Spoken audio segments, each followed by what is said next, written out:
Alright, in this video I'm going to be solving some questions that I've handpicked, and they are related to logs and especially change of base law, since that's a topic that most of AdMath students happen to struggle with. I should mention this is an AdMath topic, so if you're an AdMath student, this is definitely going to be worth your while. Okay. So now here are two questions that I'm going to solve, and in fact I'm going to solve two more questions from past papers. These questions, I should mention, are from the AdMath book. Okay, so first of all, what exactly is the change of base law? Let's have a look at that first, and then we're going to start solving these questions.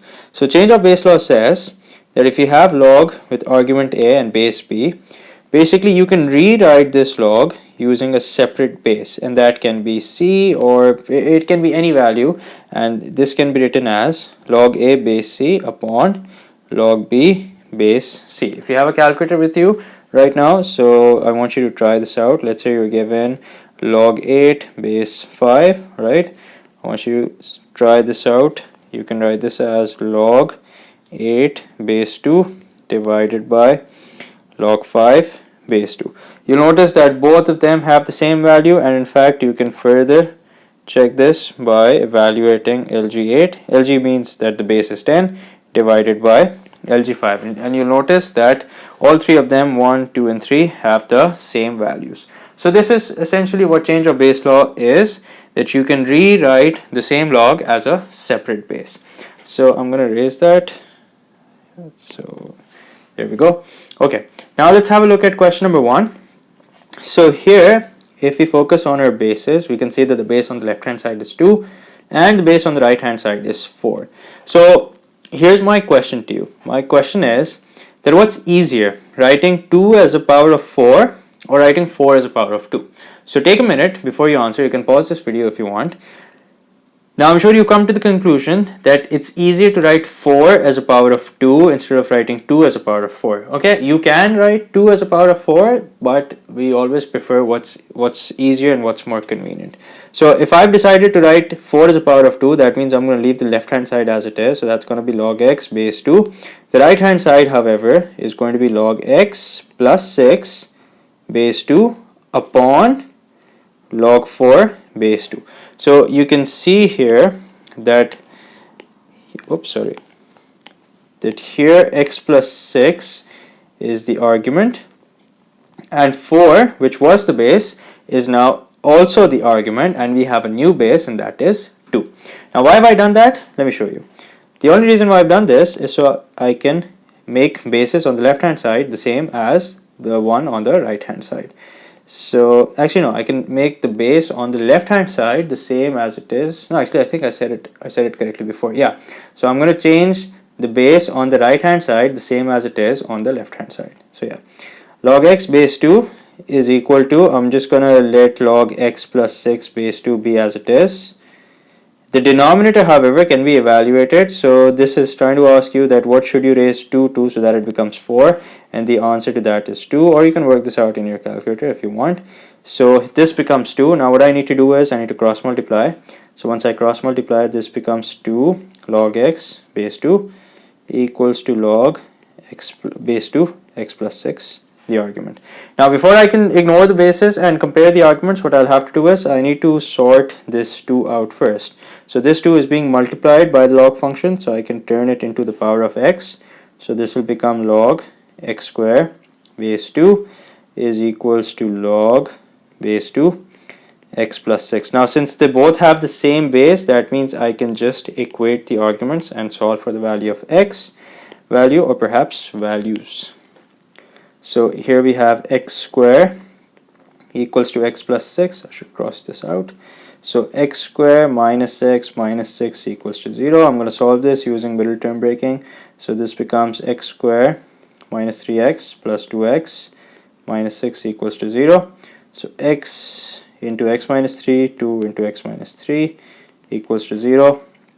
X plus 2 times x minus 3 equals to 0. Now at this point, do not get carried away and say x equals to minus 2 or x equals to 3, because it's possible that one of the answers may be accepted and the other rejected. So if you go back to our question, bearing in mind that the values of x are 2 and minus 2 and 3, so what happens if I plug in minus 2 here? so this will become negative, and we know that a log with negative argument is undefined. So that means I'm going to straight away reject this value, and I'm going to conclude that the final answer is that x is equals to 3.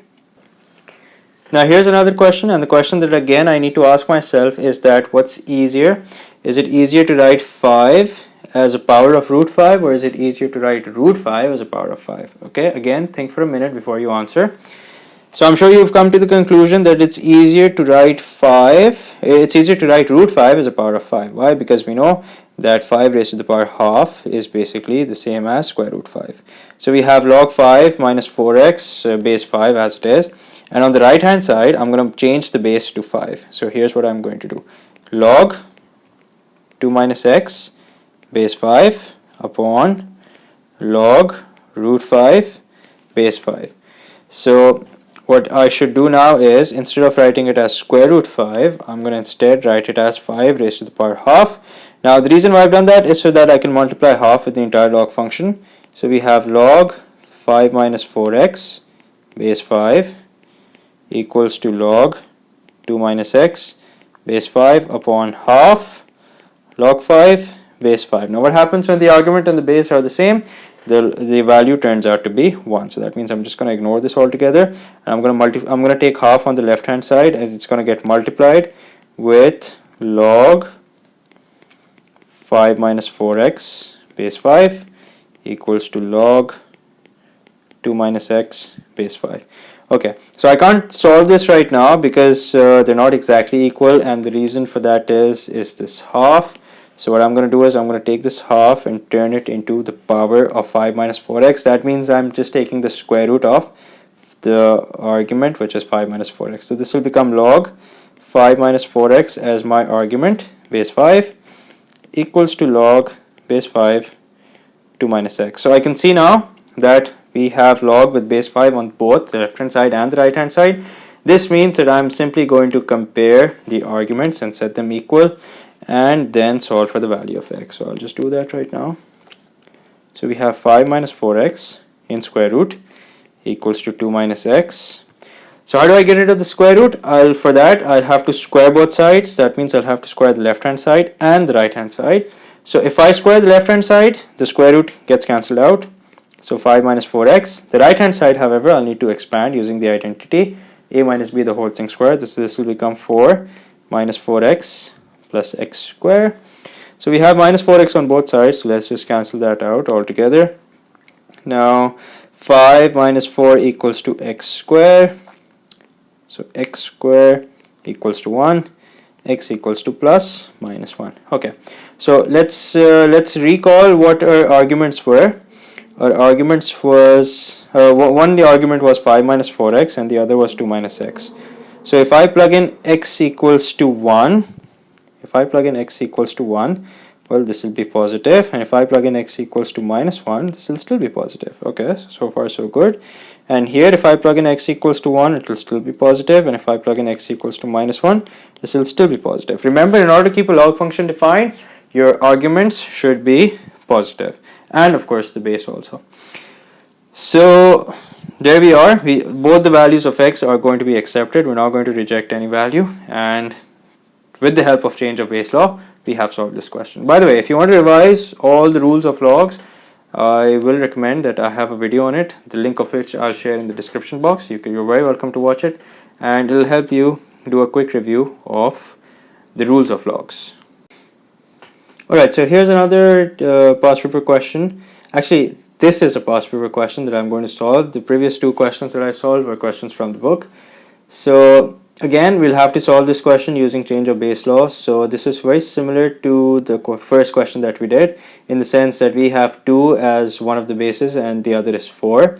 So what I'll do now is, instead of keeping 4 as it is, I'll change it to 2. So that means we're going to have log x minus 4 base 2 upon log 4 base 2. And don't forget that all of this is still equal to 2. Okay, so now what we're going to do is this log x base 2 minus log x minus 4. Now what's log 4 base 2? This is trying to ask you that what should you raise 2 to so that it becomes 4, and the answer is 2. equals to 2. Now at this point, do not get carried away and cross multiply right away, because you have to take out the LCM first. Okay, so what I'm going to do now is that I'm going to take out the LCM, of course, like I just said. So the LCM is going to be 2. So here we have 2 as our LCM. So this is going to become 2, since I'll have to multiply it by 2 in order to make it equal to 2. That means I'll have to multiply the numerator by 2 also. So this becomes log 2 base x times 2 minus log x minus 4. Oops, I forgot to write down the base here. So I'm just going to write it here. Base 2 equals to 2. This looks kind of messy, but it'll start to make sense in a minute. So now I'm going to cross multiply. So in the numerator I will have log 2 log x base 2 minus log x minus 4 base 2 equals to 2 times 2, which is 4. Okay, so what should I do now?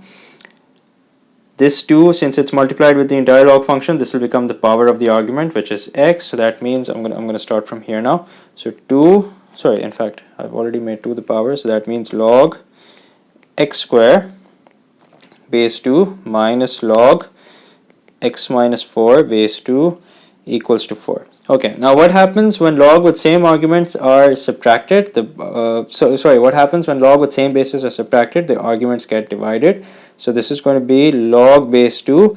The arguments are going to be x squared upon x minus 4 equals to 4. Okay, now at this point, what you should do is, since you got to make sure, well, one way to do this would be that you can convert this into index form. How exactly? By letting x square over x minus 4 be as it is, and this 2 right here is the base. So this will remain the base if you remove the log, and this 4, the 4 that I'm highlighting now, will become the power of 2, which is 2 power 4.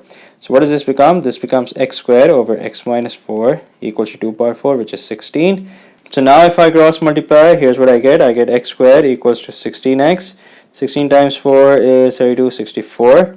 So this becomes x squared minus 16x plus 64. Now I can solve this easily with the help of middle term breaking. Factors of 64 that leave me with 16, so that's going to be minus 8, minus 16, minus 8 and minus 8.